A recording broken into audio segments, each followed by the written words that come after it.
I'm ABC meteorologist Mike Masco, Tuesday weather blog. I want to talk about this clipper for Wednesday into Thursday, and then I'm going to talk about the 6 to 10 day forecast and the weekend storm.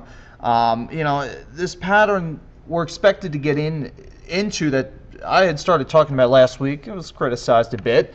That's fine. I'll let my forecast speak for itself, so I don't really need to address that.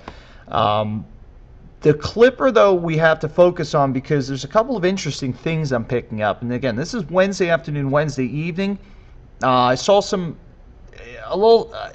might be a bit of a delay. It might be a Wednesday late afternoon, evening, and then into the first portion of Wednesday night. So timing is still a little in question, a little sketchy. I just looked at the new RPM, and that was kind of sketched me out a little bit in terms of timing. But what we have going on right now is one piece of energy coming through, and that's producing some snows in Pittsburgh. We're going to get some showers here in the Baltimore metro area. Philadelphia is going to pick up some rain showers, and then this is going to roll through and then out. Here's our clipper right now over the northern plains that's digging in. It's producing some snows. They're issuing some advisories up towards the north. But what I'm watching right now is some shower activity and some pretty good downpours north of Tulsa that the models are drying up very quickly, if not have... According to the models at this time that I was running from last night, this precipitation was going to be completely dried up. So if we add a little more moisture to this complex, as this clipper dives south, you get the moisture field that comes in, and the developing coastal, we might have a little bit more moisture to work with. Cold air is marginal with this, but we're going to be into the upper 20s and low 30s.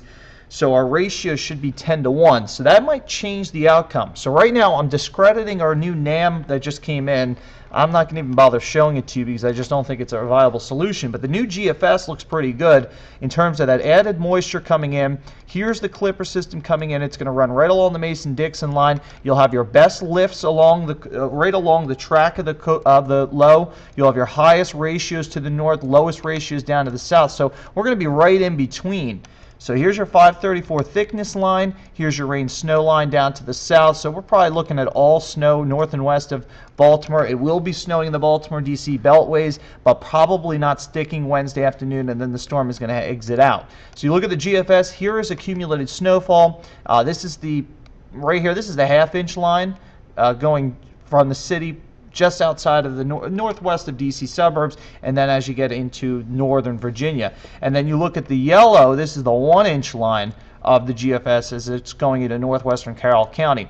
So the GFS solution would be my low-end number. Here's the European from last night showing a much further south track, a little more QPF to work with, and it's popping 3-inch amounts. So 1 to 2, 1 to 3, I'm thinking as a range for this clipper. I'm going to talk about this on the newscast tonight at 5 and 6 o'clock, but that's what I'm really thinking. I think 1 to 2, 1 to 3 is going to be my range. I don't think 2 to 4.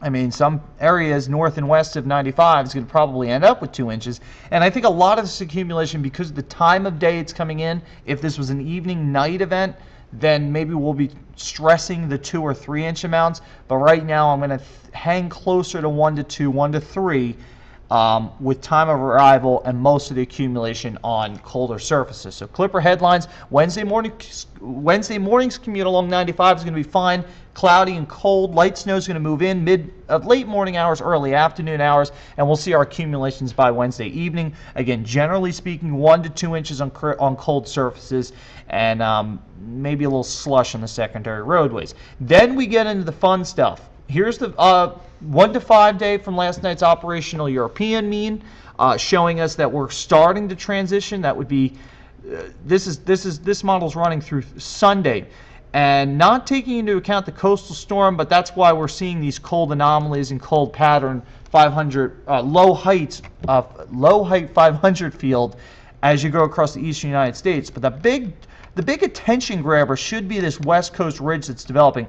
Position of this ridge is not west of the Pacific Northwest, so you're not diving storms into the Pacific Northwest. You're going to be diving storms in the heartland of the United States, and that's going to thus deepen the trough that's sitting across the East Coast. It's a big difference with the position of the ridge. I think that the position of the ridge being further towards the west creates or maintains a stronger northern jet stream, and that forces clippers to come down and then out.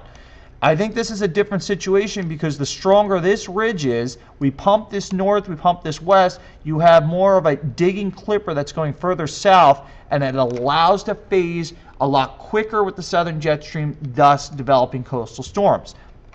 Also note what's going on across the North Atlantic.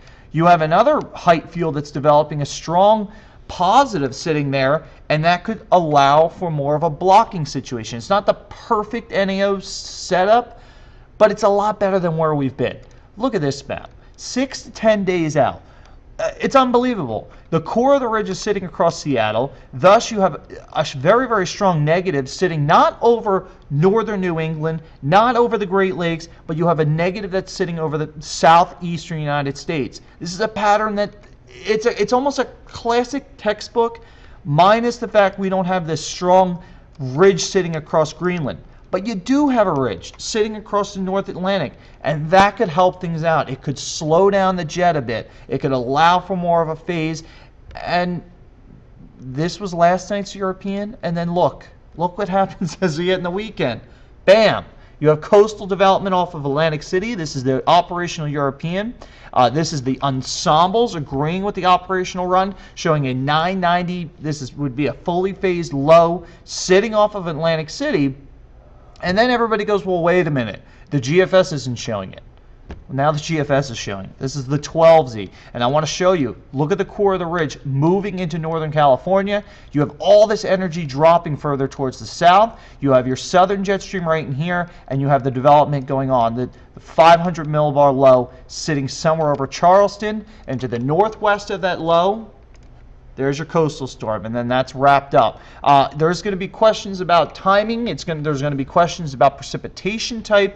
What you should know is that now you have more development in coastal storm development that we haven't seen for the entire season. We'll talk more about this 10 out on ABC News at 5 and 6. I'll have a snow map out in terms of the Clipper. And yeah, I mean, you're going to watch a lot of forecasters adjusting their thoughts about a snowless winter to more of a, well, maybe we are going to be going for an above average winter.